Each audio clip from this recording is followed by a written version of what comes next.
vous avez fait un travail de bénédictin, on pourrait dire. Vous pouvez tout donner de vous-même pour montrer quelque chose qui est beau et qui ne doit pas se perdre. Alors c'est un engagement avec l'artiste, vous savez, c'est un contrat moral. Il nous reçoit, et il nous adopte, il nous laisse partir avec les œuvres. Parfois même, c'est le cas de Riton, il a sorti des œuvres que personne ne connaissait. Et il a joué le pari de venir et de nous laisser gagner. Voilà. Et si l'expo vous plaît, si l'expo d'après le public est réussi, c'est parce qu'il y a cette complicité. Et je le souligne, le soutien des pouvoirs publics. Oui. C'est un lieu municipal et sans le soutien de la municipalité et du conseil, on ne pourrait pas fonctionner. Parce que c'est 30 ans de vie quand même. Oh oui, bravo. Merci à vous. Merci. Mon Riton, on se connaît depuis, allez, on ne triche pas, depuis 50 ans. Un demi-siècle. Un demi-siècle. Hein. Oui.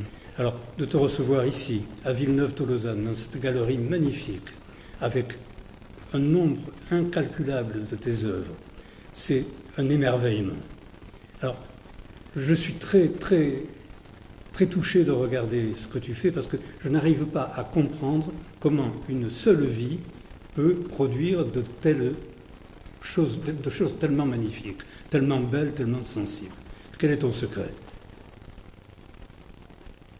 La fidélité d'abord dans un art qui est en train de succomber. Aujourd'hui, il n'est pas besoin d'avoir acquis des connaissances pour faire de la peinture. Tu fais n'importe quoi, tu vas tomber sur un intellectuel fatigué qui va te glorifier, alors que de mon temps, on apprenait les bases essentielles d'une peinture, c'est-à-dire la construction, ce qu'on appelle l'organisation de la surface, apprendre le dessin, la construction et surtout les valeurs. Aujourd'hui, tout ça, ça a un peu disparu. Mais je crois qu'il y a quand même, à Paris, j'ai entendu dire qu'il y avait beaucoup de peintres qui faisaient un retour à l'art figuratif. Et ça me rassure un petit peu, parce que j'avais peur que ce genre d'expression artistique ne soit définitivement perdu.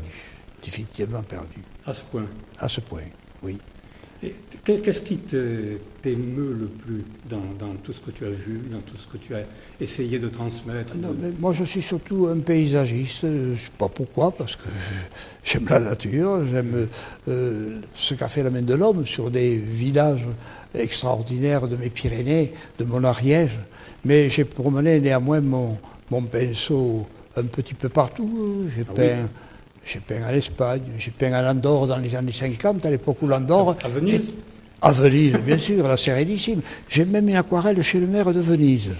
Oui, j'ai peint à Venise, j'ai peint en Norvège, à la recherche des brumes, que je n'ai pas trouvées d'ailleurs lors de mon séjour, puisqu'il faisait très beau. Ce qui ne m'a pas empêché néanmoins de travailler au quotidien. J'ai entendu dire que le président François Mitterrand aimait tes œuvres et qu'il en avait. Eh oui, François Mitterrand a une aquarelle, mais il n'est pas le seul. Mais il y a le Premier ministre anglais qui venait passer ses vacances en Ariège, et j'ai fait pour lui un petit village ariégeois, Tony Blair. J'en ai une également chez le maire de Venise, donc. J'en ai également chez Madame Bush, aux États-Unis, j'en ai vu chez Madame Bush. Oui. George Bush ou... La vieille famille. George, pas de Bellevue. Oui, la vieille famille. Bon, c'est pas de la vanité, ça va paraître un peu prétentieux, tout ça, mais c'est comme ça. Ça s'est passé comme ça. Parce que c'est un coup de foudre quand on voit une de tes peintures, et on a envie de la posséder tout de suite. C'est un peu comme je ne sais pas. Tiens, j'ai reçu un coup de fil ce matin encore d'un client de Montpellier. Il faut que je le rappelle demain parce qu'il veut un château de foie. Il a déjà en Collioure, il veut un château de foie. Oui. Et voilà. Ah oui. Voilà. Tu as des expressions des fois très imagées. Alors tu disais les aquarelles. Mais, oui, j'ai rebaptisé ma production d'aqua réel, parce que je suis toujours à la recherche du figuratif. Et je crois que je deviens de plus en plus figuratif. C'est ça le problème. Alors ça me fait un peu peur.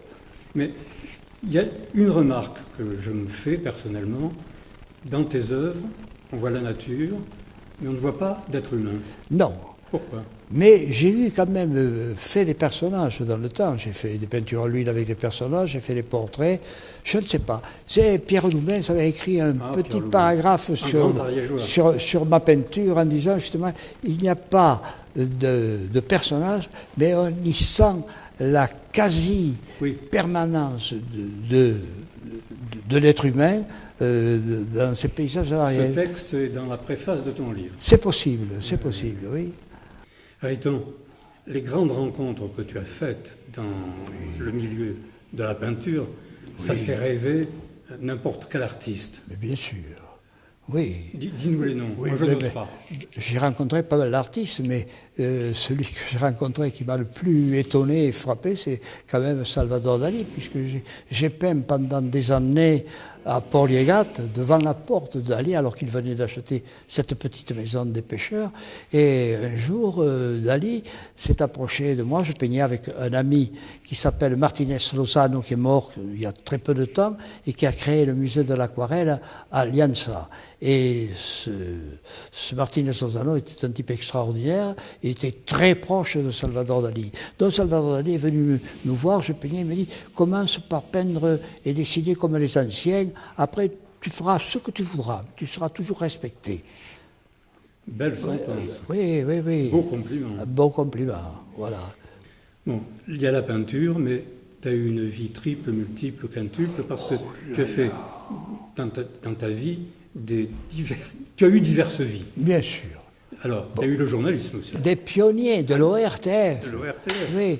Puis j'ai été correspondant aussi pour Sud Radio. Mais pour FR3, je couvrais l'Ariège et l'Andorre. Je parle le catalan et j'ai fait la connaissance à cette époque-là, dans les années 50, où j'allais peindre déjà en Andorre. J'ai fait la connaissance des vieuses souches d'origine qui sont aujourd'hui un peu perdues devant l'immigration aussi. Ils ont l'impression de perdre un petit peu de leur identité. Puis j'ai couvert l'Ariège. Bon, c'est l'Ariège que j'aime par-dessus tout. J'ai couvert l'Ariège pour Sud Radio. Puis qu'est-ce que j'ai fait? Mais je me suis beaucoup intéressé aussi aux choses de l'air. J'ai chanté aussi. Ah, j'ai chanté.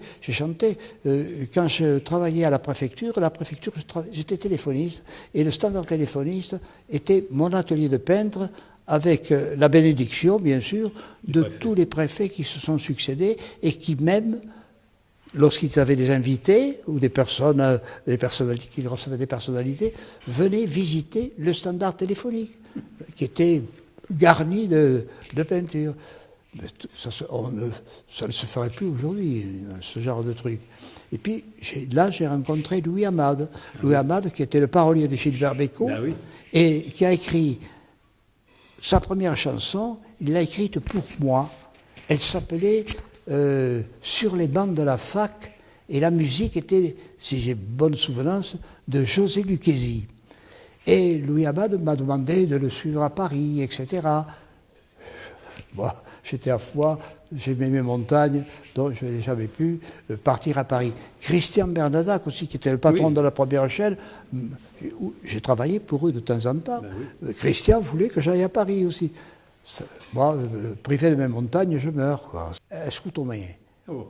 Perjou et la langue del Bresse, pour moi, c'est la langue du berceau. Mes grands-parents, j'ai été élevé par des grands-parents qui ne parlaient que patois. Autrefois, c'était le patois, c'était pas l'occitan.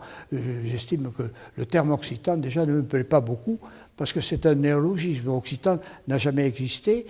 Les terres d'Occitanie, oui, elles étaient infectées par l'hérésie cathare, et le pape Innocent III a parlé des terres d'Occitanie. Nous parlions la langue vulgaire. Nous parlions donc la langue de Jules César, mais avec des vestiges linguistiques des différentes invasions qui se sont succédées. Imaginez que dans le Piémont italien, il y a des petits villages où on parle le même patois qu'à Foix. C'est très curieux. Et oui, c'est formidable. Donc, nous parlons la langue gréco-romaine. Non, latino. Nous parlons la langue latino-romaine, c'est tout. Il ne faut pas chercher midi à 14h. Alors, Occitanie, ça te dit quelque chose? Occitanie, bon, je veux bien qu'on ait baptisé ça Occitanie. Ah oui, c'est mieux que Midi-Pyrénées, non? Oui, c'est mieux que Midi-Pyrénées, Occitanie. Mais les Catalans ne sont pas contents. Hein. Ah, mais Nous ne sommes pas catalans. Ah si, et si on les a quand même Oui. inclus dans cette région d'Occitanie. Où on est si bien. Où on est si bien. Et je voudrais encore y rester un petit bout de temps. Ben, tant que tu veux, nous, ça sera pour la plus grande de nos joies. On t'aime, Riton. Oui, merci, moi aussi. On a gagné quand même. Hein. Alors merci surtout à Riton parce que je souhaitais le mettre à l'honneur parce qu'on lui a rendu hommage à Foix et c'était difficile. Après la grande exposition d'été dans la salle des fêtes de la mairie de Foix, de l'hérité à Villeneuve-Tolosane, Foix c'est une préfecture quand même. Nous, on est dans la métropole, mais le majorat quand même, il avait envie d'y venir. Et comme il avait envie d'y venir, je me suis dit il ne faut pas le décevoir. Donc on a essayé de faire une exposition qui soit à la fois honorable et qui nous hisse un peu au niveau de la préfecture. Je ne suis pas modeste. Bon, alors écoutez, je vais vous dire un petit mot. C'est avec beaucoup d'émotion que je retrouve ici de nombreux amis, mais aussi des artistes avec lesquels j'ai fait un bout de chemin. Voici ce qu'a écrit Harwell en attendant le projet d'un tableau peint de manière strictement traditionnelle, reproduisant et transfigurant le réel par le seul miracle de l'œil et de la main, constitue aujourd'hui en art l'idée la plus révolutionnaire qui soit.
C'est le film souvenir de Riton.